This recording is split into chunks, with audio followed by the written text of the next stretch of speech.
There we are. We are live. Happy Thursday. Happy Thursday. Welcome to another episode of Motivation and Mindset. Um, I am James Morris, President and CEO of TMC Workforce Solutions. We're a national staffing firm. We're hiring. We're supplying companies with staff. We're recruiting. We're consulting. And I'm here with my brother. I am Jermaine Morris. I'm a certified coach and consultant. My practice is based around a DISC assessment located in Sacramento, California. Uh, work on everything under the premise of self-awareness without judgment and just helping us have a better understanding of how and what we do without looking at, that right or wrong kind of stuff. Let's get to the brass tacks of how we operate. Right. Hey, it's awesome. So just want to welcome everybody to another episode of Motivation and Mindset. We're just two brothers. We get together every week and we just talk about real topics, things that are happening in business, things that are happening personal, things that we're seeing in the news. It's just real conversation. Something I say every week. I'm not a doctor. I'm not a lawyer. I'm not prescribing anything. We're just two brothers talking. We keep it positive, and we're hoping to talk about something that could potentially help us, but help somebody who's listening in. So I want to thank all the people that are listening. I think a couple weeks ago, we ended up with about 10,000 impressions, which was, wow, I can't believe that many people are tuning in, but we appreciate the feedback, the questions, the comments. We want to encourage people to, if you have a question for us or just want our opinions, we're happy to offer that. So let's just jump right in. A lot going on. I love doing it. Like we usually prep and figure out what we really want to cover from week to week. And, we almost had a whole session last night talking about expectations, right? Meeting expectations, setting expectations, managing expectations, not meeting expectations. And it really gave me something to think about. And, me growing up in very competitive environments, right? Whether it was in sports or business, I started to think last night about what is I don't want to say number one, but what would be one of the top causes of disappointment?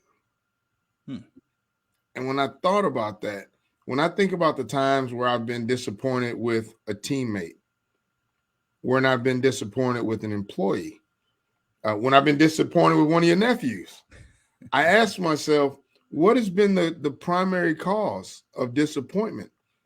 And what I came up with is when they don't meet expectations. Yeah. It creates disappointment. And, we talked about this a little bit last night. I love to read. And one of my favorite authors would be the great Charles Schultz, known for Charlie Brown. Yeah.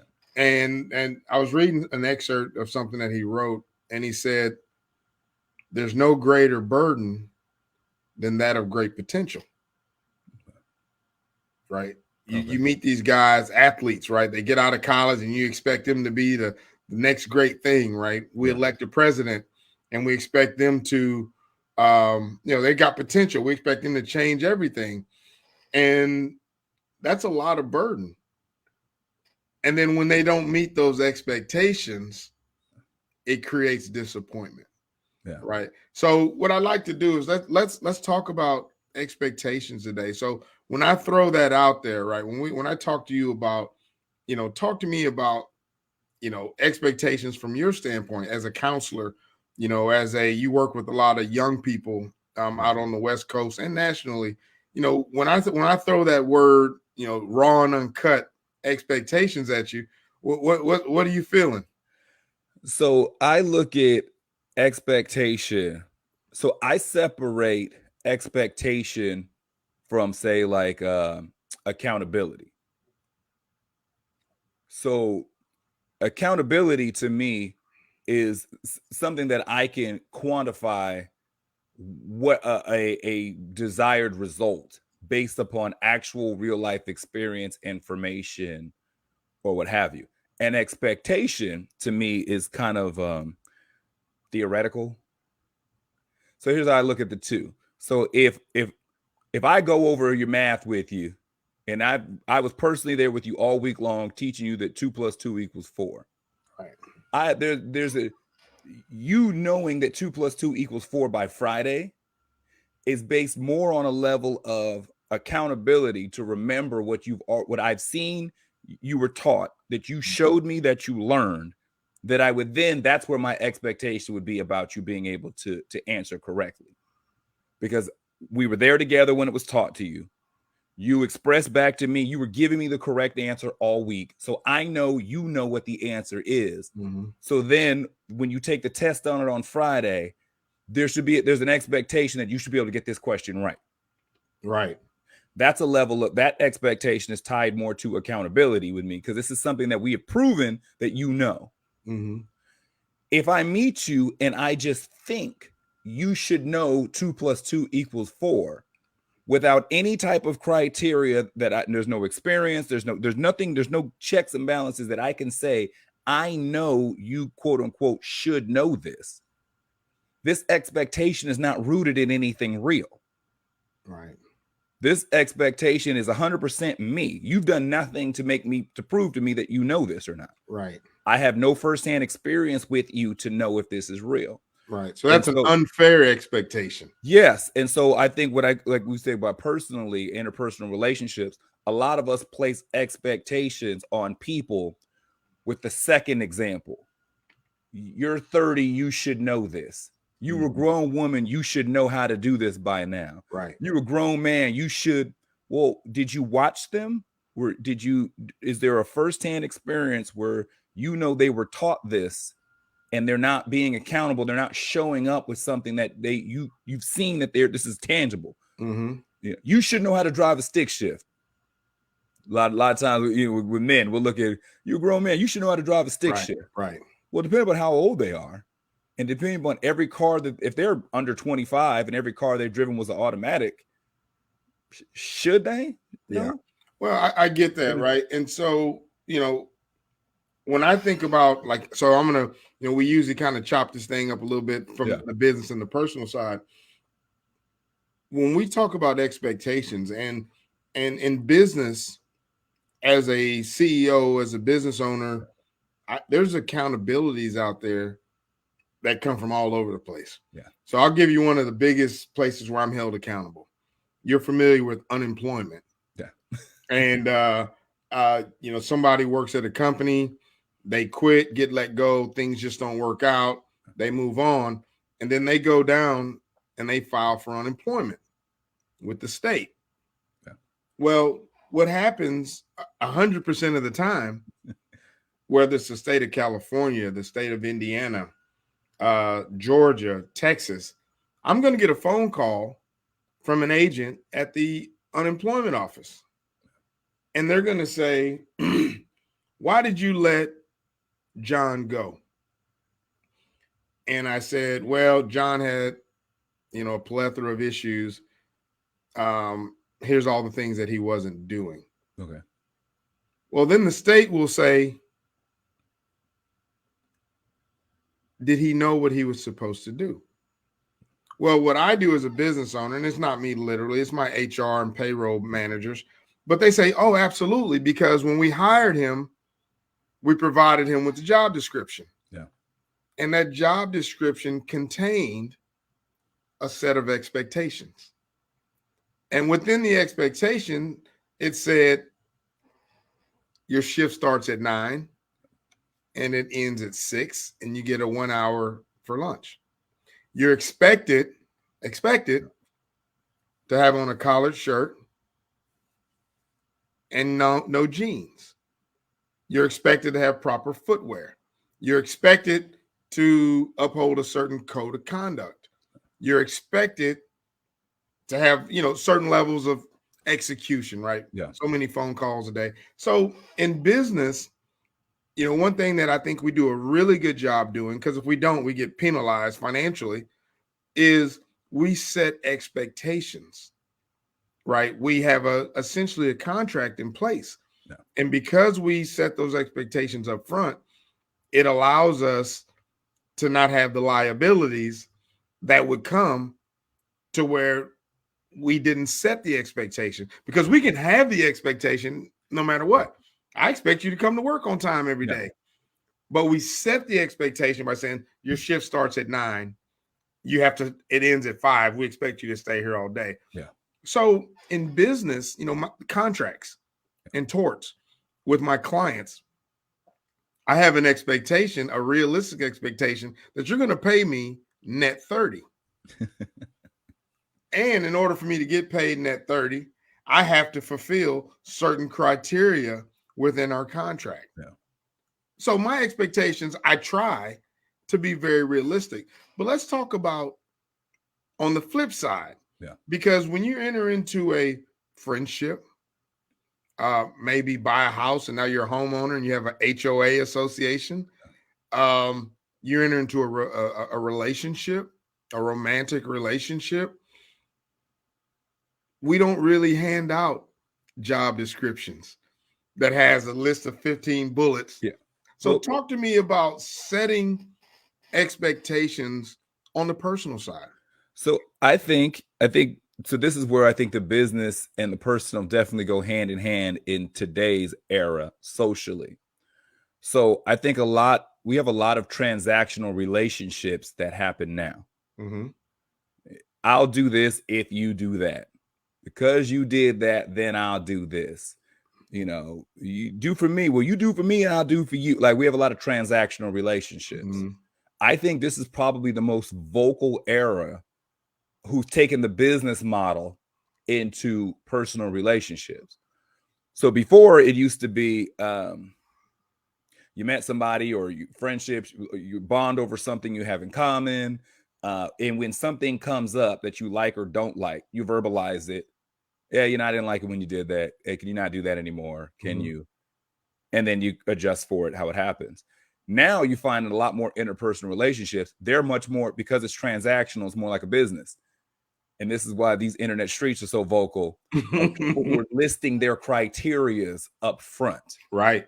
I need X amount of dollars made a year. I need X amount of this. I need A, B, C, D, E, F, and all this criteria, which has never really been verbalized at this level. Probably, social media, people are much more accessible, but people are becoming very verbal about their expectations right. of another human being. And so I think that when we get into these personal relationships, we talk about the different versions of expectations, unrealistic expectations, managing expectations. What is something you would like versus like an actual deal breaker? Right. In business, you can say, look, if this job if we're paying you out for 40 hours a week, we need 40 hours a week out of you. Right. You keep calling in once a week, twice a week. This is you're not for us. Right. You're not meeting the expectation. Yeah. Like there's something that's missing here. Whereas, in our relationships, if we're like, look, I need this. Okay. Is what you're asking real? Like, is this a realistic type thing you want from this other human being? I want you to be able to call. If I call, you need to call me right back. Well, I'm a neurosurgeon. I'm in here for 8 hours. Right. I can't just leave somebody open on the table to come back, return this text. Yeah. So really what you're talking about within the expectation is establishing a contract, right? I mean, it may be I'm not talking about a written contract, but you're talking about establishing a contract. But, one thing that I know, and I know you know this from just you being in the business world too, is typically the first round of contracts, that's when I grab my highlighter and my red pen and I'm marking it up, right? Yeah. Because there's things that one of my customers and all of my customers, they provide me a copy of a contract. Yeah. And then I have to go through it and says, okay, I can live with this, and I can't live with that. Yeah. But I'm listening to what you're saying. I start to now think about, I think we do give each other contracts, right? Because we meet and we're sending our representative. Yeah. And we talk about, here's what I want in a relationship. Here's what I require. And we go through it. That's the contract. Yeah. I think sometimes what we're shy about, and I'm shy about it as a business sometimes, because sometimes I'll get a customer that'll give me a contract and the top line revenue is really good, and I really want to make that money. But as I go through it, they're asking me to, go find purple squirrels and left-handed hammers and unicorns. And I have to be strong enough to say, we can't do that, but we can do this. Yeah.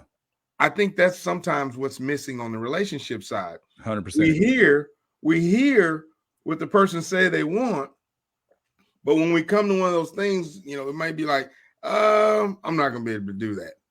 Now the other party has an opportunity. Now we're negotiating, which is healthy, right? But now we're negotiating. And at the end of the day, we may say, hey, give me a hug. We're not going to be able to work together. Yeah, well, but I think chew on that a little bit. That's the biggest part of negotiation is the ability to walk away. And so to walk away from the table. And I think what happens is when we get in these social contracts, in these transactional relationships, we accept unrealistic expectations because we just want the car. Mm-hmm. Like we're at the dealership, we just want the car. And the sticker on the price, the person's like, I'm not budging off the sticker price. And we're looking at our bank account and we know how much money we make a month. And we just like, and we sign up for it because we just really want the car. But now we know we can't make the payments. We're one flat tire away from deciding between being able to drive or pay rent. You know what I'm saying? Like we are, and so we're behind every month. We're missing other payments, lights getting shut off. Like this is not a sustainable agreement to stick to. Yeah. Because when we were sitting there, we just really wanted her. Right. We just really wanted him. We just really want to make this friendship work. We just really want to be a part of this social circle.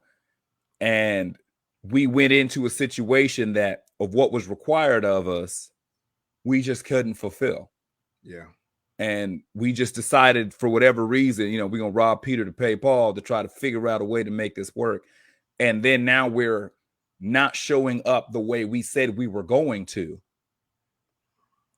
And the other person is like, I thought we were supposed to, Well, you know what though? But it's almost not showing up, not like I said I was going to, but not showing up in a way that I didn't have the courage to tell you that I wasn't going to be able to, if that makes sense.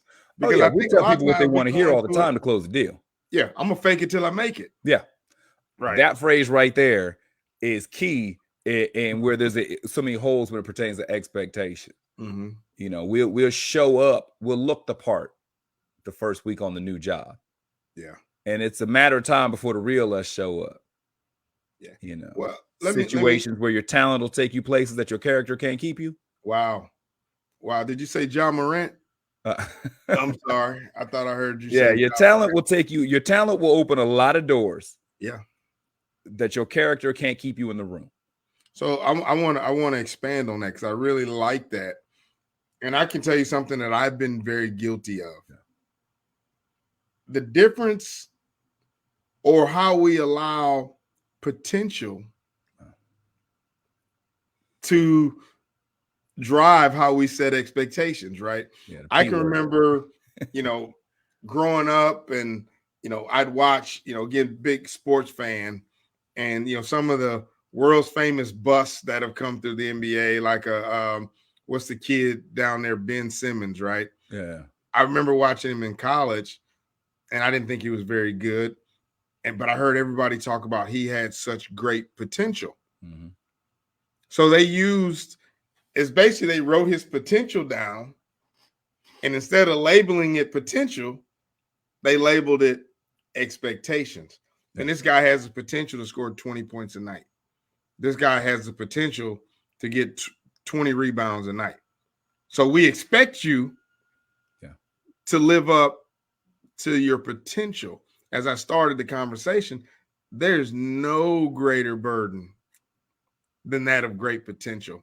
And I can remember times early in my career being the young guy, the energy guy, being the guy, the effort guy. Yeah. But I didn't necessarily have the skills, right? Because I didn't have the training. I didn't have the experience. I didn't have, I just hadn't been around long enough to be a subject matter expert. Yeah. So if I've been judged appropriately, okay, he has potential. Let's get him up to speed. Let's get him trained. Let's make sure he has a. But no, I ended up in some instances, they would be like, man, this dude is such a disappointment. And I was crushed because I would be like, I'm a disappointment. Yeah, man, we thought you was going to come in here and run the place. You had all the potential in the world, and you look real average right now. Well, a year or two down the road, a lot of those people came back to me and be like, man, you recovered. I didn't recover. I was just on the journey. Yeah. Right. So talk to me. Let's talk about potential versus expectations. So here's the difference. And so, because we get run into these gray area. So when we talk about stuff like potential is based off of you showed something. You'll hear words, you showed a glimpse of, you showed a snapshot of. A great example of if you started watching boxing in 1990, you would think Buster Douglas was going to be one of the greatest heavyweight champions of all time. Such potential. The way he picked apart Mike Tyson. Got knocked down. Now, I'm one of the believers it was a slow count. He was out for 10. But he ended up getting up and knocking out Mike Tyson. If you started watching boxing in 1990, heavyweight boxing, you would think the ceiling is Empire State Building for Buster Douglas. He stood there toe-to-toe, ate right hands from Iron Mike Tyson, and knocked him out to become world champion. If that's your snapshot, you're thinking this guy's potential is through the roof. But then if you take the step back and you see, okay, this guy, he promised his mother on her deathbed that he was going to be heavyweight champion. Fought a guy who didn't take the fight seriously, who fired all of his professional trainers and had his homies as his corner and cut men, was out with Bobby Brown the night before the fight till 3-4 in the morning, and walked into this fight thinking he was going to walk over this dude and got surprised. When you step back and say, okay, this dude, this was not his ceiling is through the roof. This was a series of events that lined up perfectly for this guy on this one night. And then he got the win because the very next fight, the real him showed up. What happens for some of us, we have a Buster Douglas night.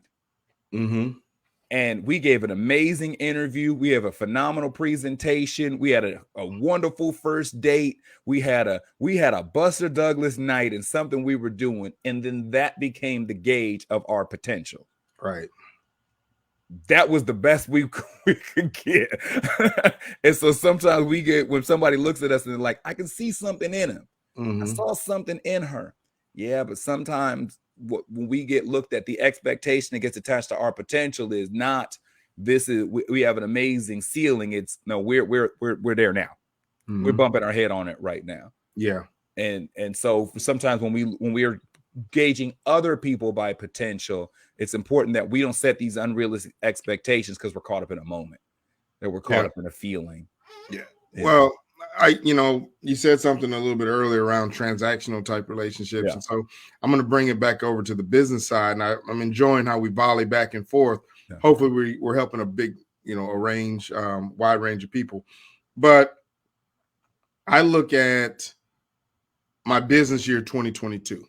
Okay. Post-COVID, our sales were up significantly year over year. And of course, I'm not necessarily thinking about, it's a rebound year. We got companies getting back on the market. I'm like, wow, our sales are up. We're having a phenomenal year. So every year around September, we go through a process called the budgeting process. Right. And so last September, I started creating a budget for 2023. Based on what I see in 2022, based on my contracts, based on this big leap of success that we're having, hey, we're going to pay out pay increases in February. Yeah. We're going to do bonuses because at the rate we're going, we're going to have a record year, because I'm really looking at the last 6 months, right? Yeah. I'm looking at Q3 thinking, man, we're going to have, I'm finally get to go on vacation. So because our forecast and because of where we were in that moment, my budget, which is, quote unquote, my expectation for 2023 was pretty hefty.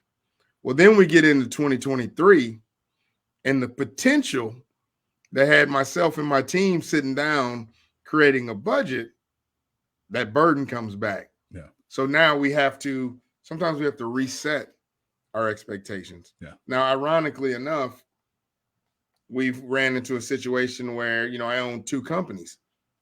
Well, one company is literally operating at 100% above expectations. Pretty exciting. Yeah. Other than the fact that the other company is operating at 50% of expectation or budget.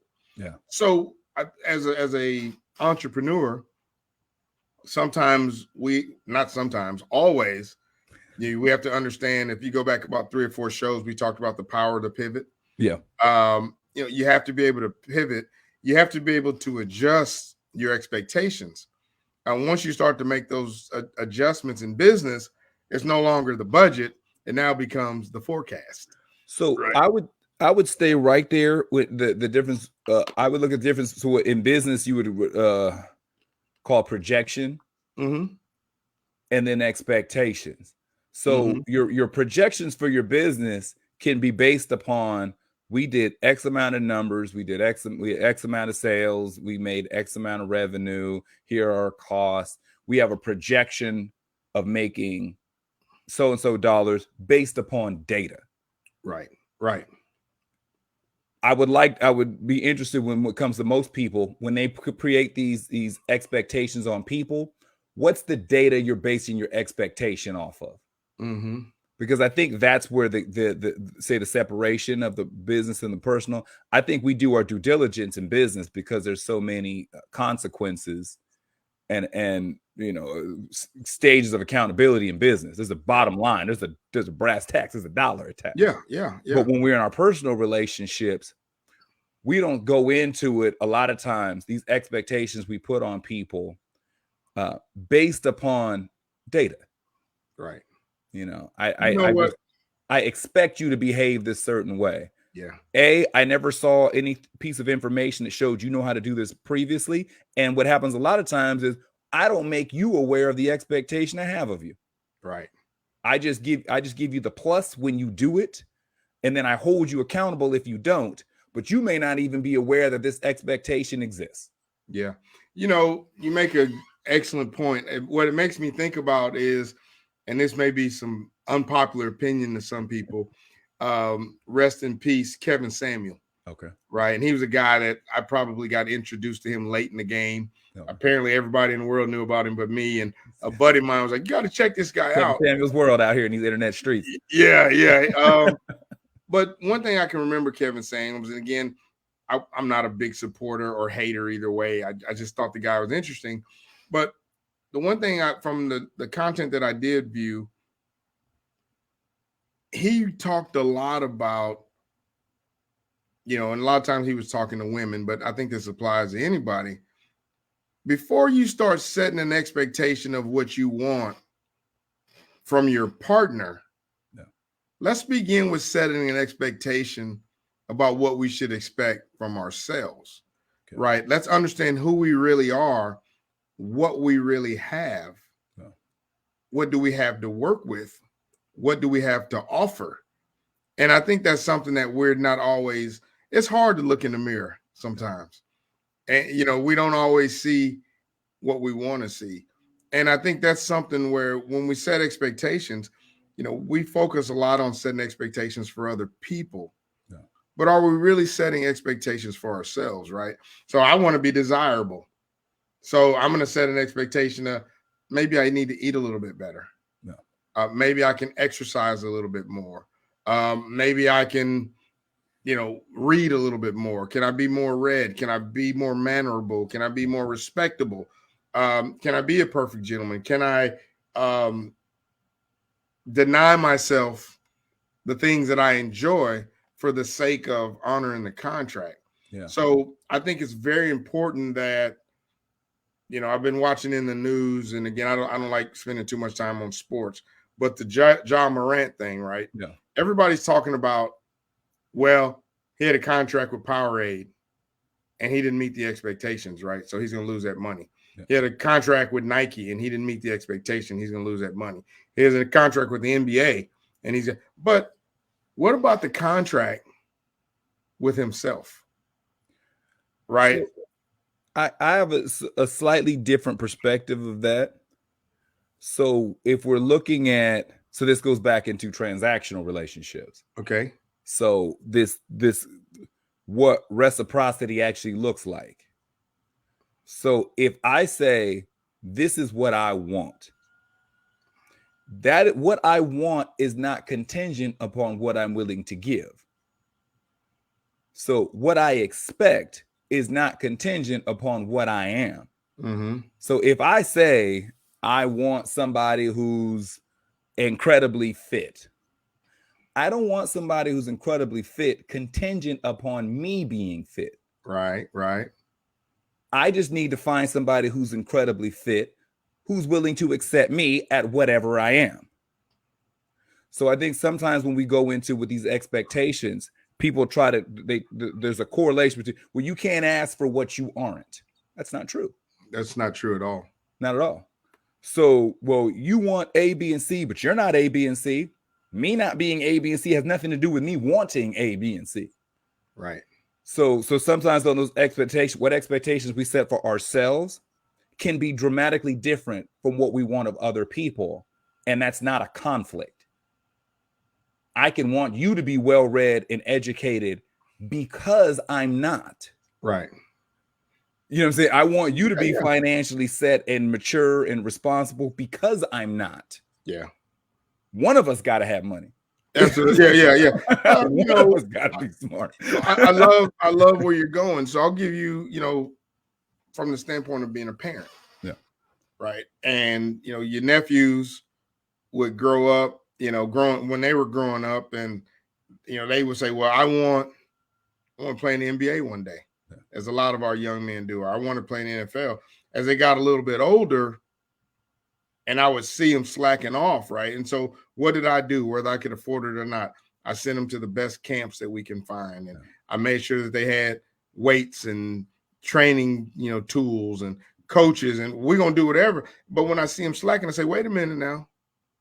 Don't waste my time and don't waste my money. You're telling me that you want to be on varsity football next season, but I can't get you off the couch off this video game. Yeah. Right. And so, I'm going through that to the positive. So, your youngest nephew, and I'll just quick shout out, everybody's transferring now. So after winning the conference championship at Benedictine last season, he's transferring to Texas Wesleyan in the fall, where he'll be playing football and running track and working on his master's.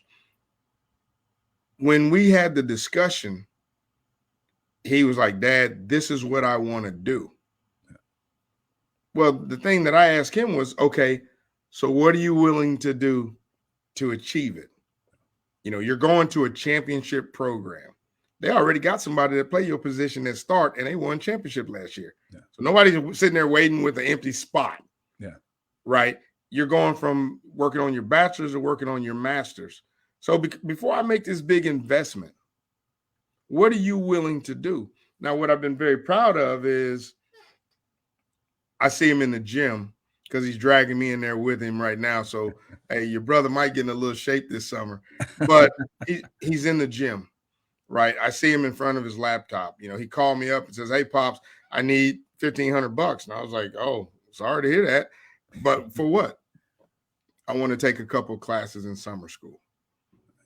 Okay, now I can set an expectation for him.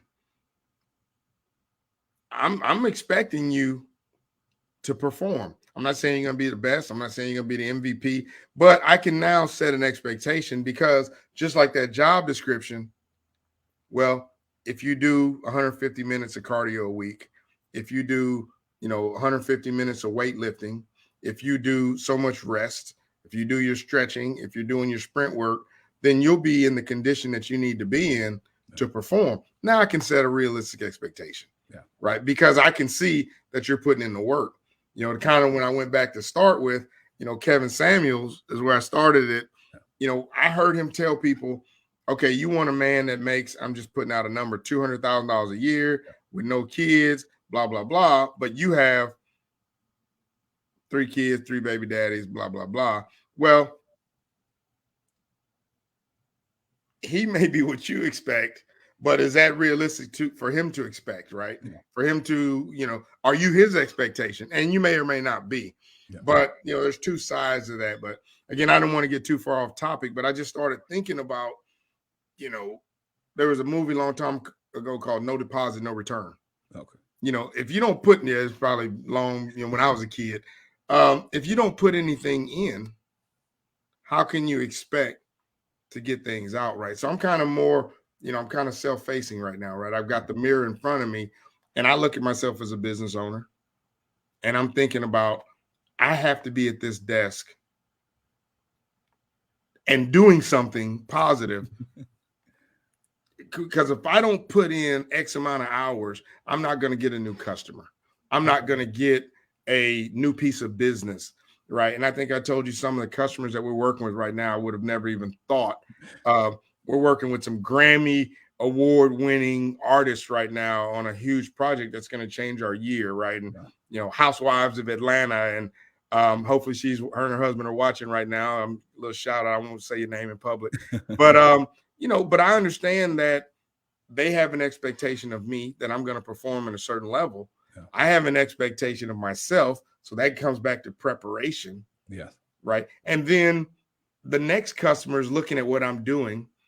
And that's where that potential piece comes in. And they're like, man, this guy's got the potential to come in and help me to increase my sales by 20%. And by me helping them to increase their sales by 20%, I'm probably going to increase my sales by 12 or 15%, and we all win. So it's just deposits, right? We all have to be making deposits. So I think that, why, like I said, I separate those because your expectation. So when I think of expectations, are we talking about ingredients or are we talking about imagination? So if the expectation is ingredients, that's based upon information, data, experiences, things that I can look at to say, this is how I came to this conclusion. Right. Imagination is should land. And I always say at the time, should land is a highly populated place with a bunch of miserable people. Yes. Because should is an expectation wrapped in a judgment that usually leads to disappointment. Mm-hmm. So if we're going off of ingredients, in order for the nephew, you trying to do this and that, okay, based upon what you showed previously at the other college, at the level that you reached to, based upon what you've already proven, you work hard, you got a bachelor's, now you're working towards a master's. Based upon what you did, the business last year showed what you did, A, B, C areas. This is where we can grow. This is where we can develop. That's all my expectations are tied to ingredients. Right. Should is a feeling. Right. So now you're talking about tangibles versus imagination. Fairy dust. Yeah, because so if you so we tell on the personal side, are your expectations attached to, if you're saying I want somebody to make $200,000 a year, that's got the 6-pack, 6 feet tall, all the things that you want in the world. Okay, what are the ingredients that would make you believe that this is going to be a successful outcome for you? How many people do you know that got somebody who make $200,000 a year, who's got a 6-pack, who's over 6 feet tall, with no previous kids, who's a business owner, who takes travel trips all the time, spends the summer in Dubai, who picked a mate that's got 3 kids, Kevin Samuels breakdown, 3 kids, 3 different parents, 100 pounds overweight, this. What are the ingredients, right, that you came up to this expectation? Oh, none. Right. No, this is 100% unrealistic expectations. Yeah, this is an expectation tied to imagination. Yeah, and you can have them. Imagination is wonderful. Walt Disney built an entire enterprise off of it. Absolutely. But if when we start looking at managing expectations, when we're looking at based upon these expectations, I'm making decisions based upon these expectations. What if I'm not using ingredients and I'm only using imagination? Do I believe there's a probability that this is going to happen? Yeah. Well, what it makes me think about is, we had a conversation before the conversation, Yeah. and we started talking a little bit about organized religion, Okay. and it kind of makes me think about, they say faith without works, so you got this person that's looking at another person, right? And they're thinking, hey, despite my situation, despite my number of baby mamas, baby daddies, whatever, besides, how I take care of my body, my diet, my financial situation, I can have that perfect person. Yeah. Well, to me, that's faith without works. That's hoping, Yeah. right? That should, right? That should. But, when I start to look at myself, and again, certainly not a perfect person, but I know that if I take care of my mind, if I take care of my body, if I'm doing the things I need to do financially, I know that because of the work that I'm putting into myself, I can select a partner that's probably at my level, Yeah. maybe a step or two higher, right? I mean, um, people look at me like, man, you're lucky.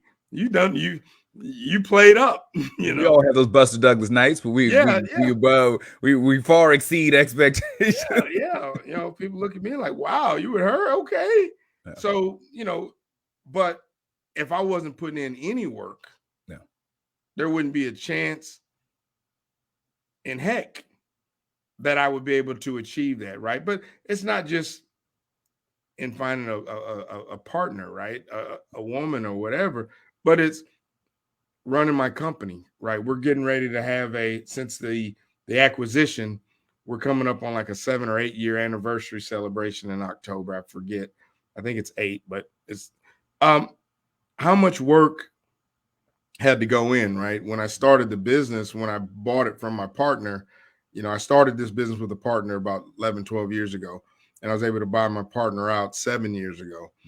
And when I bought it, the reason I bought it was because I saw the potential. Yeah. But because of the customers that came with it, I was able to set some reasonably realistic expectations Yeah. of, I know that we can make this thing work. I know that we can keep our people employed, right? So Yeah. those are realistic expectations. But I had to visit those customers a lot. I had to make them feel comfortable. I had to establish banking relationships. I had to establish relationships with insurance brokers and things that I'd never even thought about, Yeah. because I needed to make sure that we were here.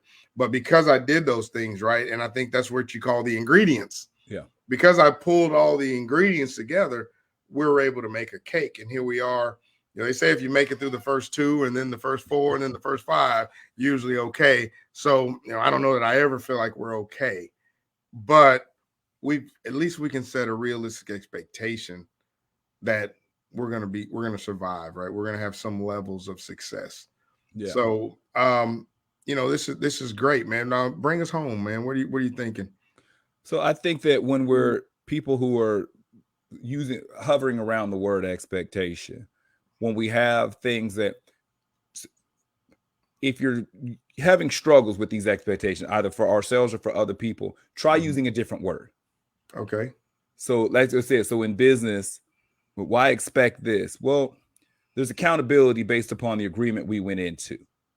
That's an alternative to my expectation. Mm-hmm. We did this the last 3 years. So what I think we should expect for year 4, instead of an expectation, that's a projection.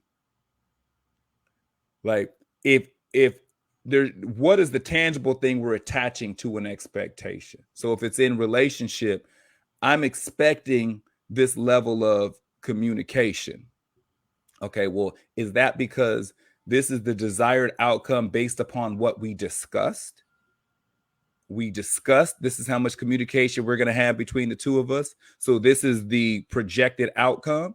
We should be, the expectation of this level of communication is the result of the conversation we already had. Mm-hmm. Or am I saying I expect this level of communication because you should just know?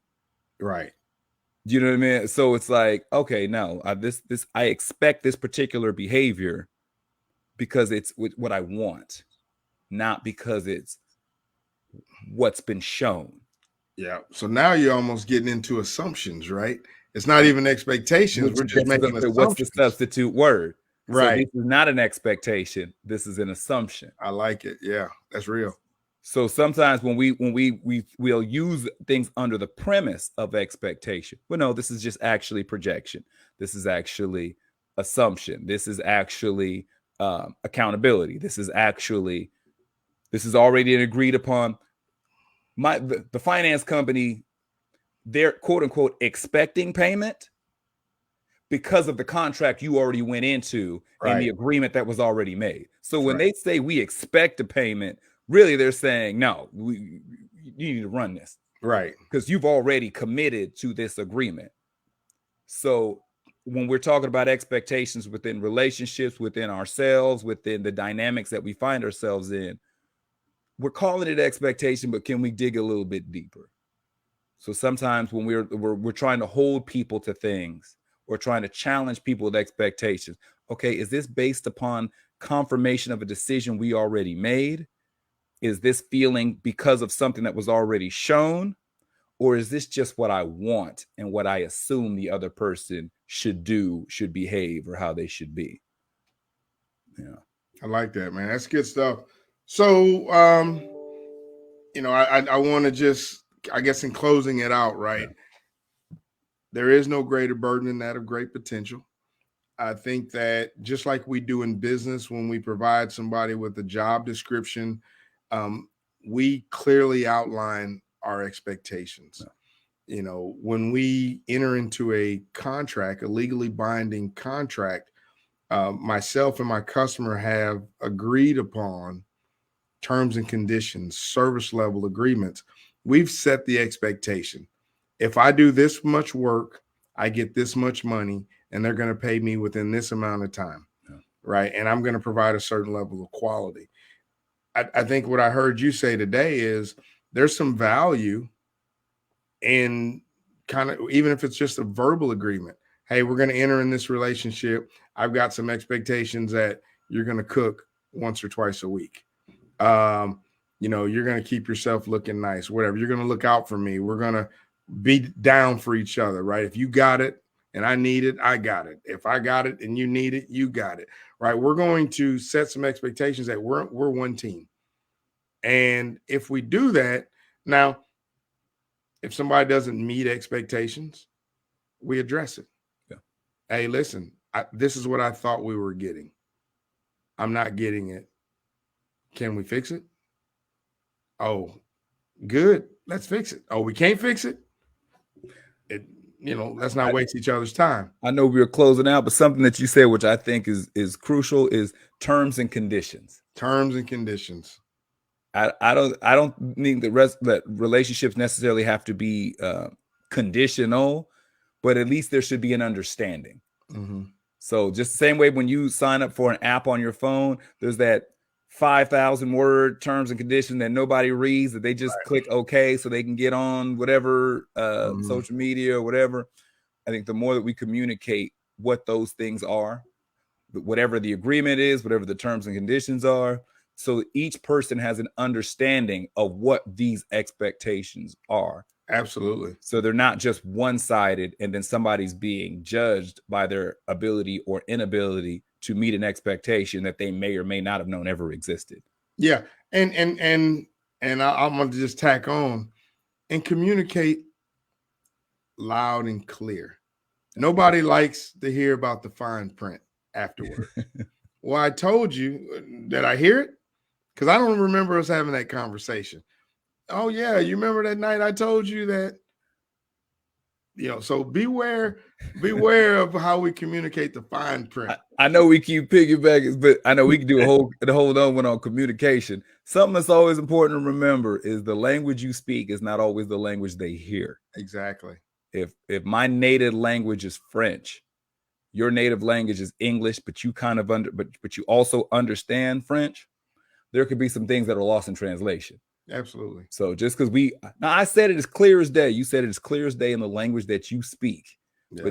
But did we clarify what my language of hearing is? Yeah. So sometimes people will address there's a whole 10 pages of terms and conditions in Japanese, but you don't read Japanese. Right. Right. You clicked okay. Yeah. Yeah. Well, I'm with you 100%. Yeah. And I know that, in a place where I'm probably guilty is I communicate a lot at work. I have to communicate loud and clearly. I don't have any problem negotiating, banging my hand on the desk. Um, you know, I fired a few people in my career. Yeah. Very comfortable communicating in the workplace. But outside of the workplace, believe it or not, there's times where I won't go as far as saying shy because I'm not shy, but there's times where I stifle a little bit. And, some of it is, not wanting to be confrontational. Some of it is, I've been blamed so much of trying to be the CEO at work, trying to be the CEO at home, trying to be the CEO at the gym. And so sometimes when I get out of here, I don't want to be the boss. Yeah. And I find myself under communicating, but it bites me in the butt. So I like that, just you reiterating that you got to communicate in that language, right? Yeah. And then if you're on the other side, we got to make sure we're listening, not just with our ears, but we got to be listening with our eyes and our hearts, because that's really where we're going to pick up on the things that I don't know Japanese, but I know this person is communicating to me in the spirit of love. So that's pretty awesome. Yeah, I think we probably got to do a whole show on communication. Yeah. Yeah, we got some good comments that came in. I don't know if you've been able to see it. I'm gonna call him my godson, Joe French. Love him to death.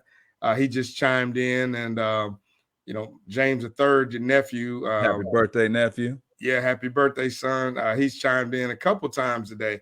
So, hey, we appreciate the people that do comment and do chime in. I see the hearts, and we find that more people listen to us on the records than they do live, but it's greatly, greatly appreciated. The purpose of this format is to hopefully help somebody out. So, we've had a great discussion today. Yeah. I know you have so much more. Where can people find you? So you can go to mykeystome.com. That's MYKEYSTOME. And that at that website, you can get information about the assessment, about coaching programs, all that stuff. And if you're interested, you can get set up for a consultation through that website and get you started, or get you if you feel so inclined. And then all social media platforms are all at J Morris CEO. Yeah, awesome. And I always wait for Jermaine to say this every week, and this is the first week he hadn't said it. The DISC assessment.